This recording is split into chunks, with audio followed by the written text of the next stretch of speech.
Okay guys, 2026. I won't say Happy New Year because I'm not altogether sure it is that happy for everybody.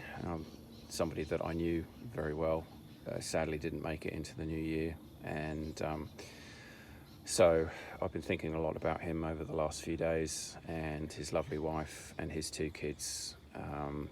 Yeah, very sad state of affairs. He was one of the good guys. So I'm going to dedicate this video to Rich. God bless you, Rich. Yeah, I shan't forget you. Okay, so yesterday morning I managed to pop off the head, and fortunately this particular head, which is different, I mentioned in another vid that the two heads are different, so they've been off at some stage. I don't know whether one of the heads was cracked and they replaced it, or who knows.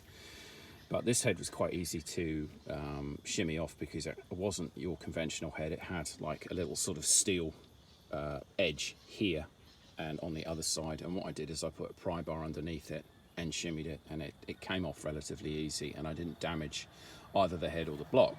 Not that it really matters, because if you have a look, the rust is quite in the bores, and also along the valves is pretty extensive. This is the only piston and head bore that's in reasonably good nick, but the rest of them the rust is fairly extensive. If you look inside, you can see it's on the walls, and there's some serious pitting. So at this stage, I'm going to take a break. I'm not too sure what I'm going to do next, but I'm going to get rid of all of that pink crap that I put in it about a month ago, just to see if I could get the pistons going. Obviously it wasn't successful because of the rust, but I think I'm just going to lube up this stuff. I'm using WD and spraying the absolute bejesus out of it to try and free up some of the, you know, the extra rust, the surface rust. And if you check out that valve, it's incredible. It's so clean. It must be made of a different type of metal, but I mean, it's shiny. So that's pretty incredible. Believe it or not, this actually it looks better now than it did this time yesterday. It was an absolute disaster area. So unfortunately, I think either the guys in the scrapyard, or more likely the farmer that pulled it out of the scrapyard, really didn't think too much about preserving the engine or even using it. And I think what he did was he left the hood of the truck off, and when I got there in July of last year, there was a fair bit of rain going through that area, so I think it's just gone straight down the carby, which he actually pulled off the top of the manifold, and it's run down the ports and through the valves into the bores. So this is what we're looking at the moment.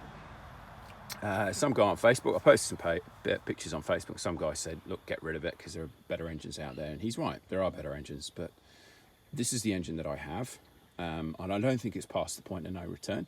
I'll probably know a little bit more in a couple of days when this penetrant started to work its magic, and I'll be able to take a better look at the bores, just to see the walls anyway, to see whether they're really badly rusted, because if they are, then yeah, we're on struggle street. Anyway, so that is the driver's side head off. I'm going to, like I said, I'm going to take a couple of days off and refocus and try and figure out what I'm going to do next. And when I do that, I'll take the other head off on the passenger side and see how we go. All right, guys, that's it for now. Chat soon. See ya.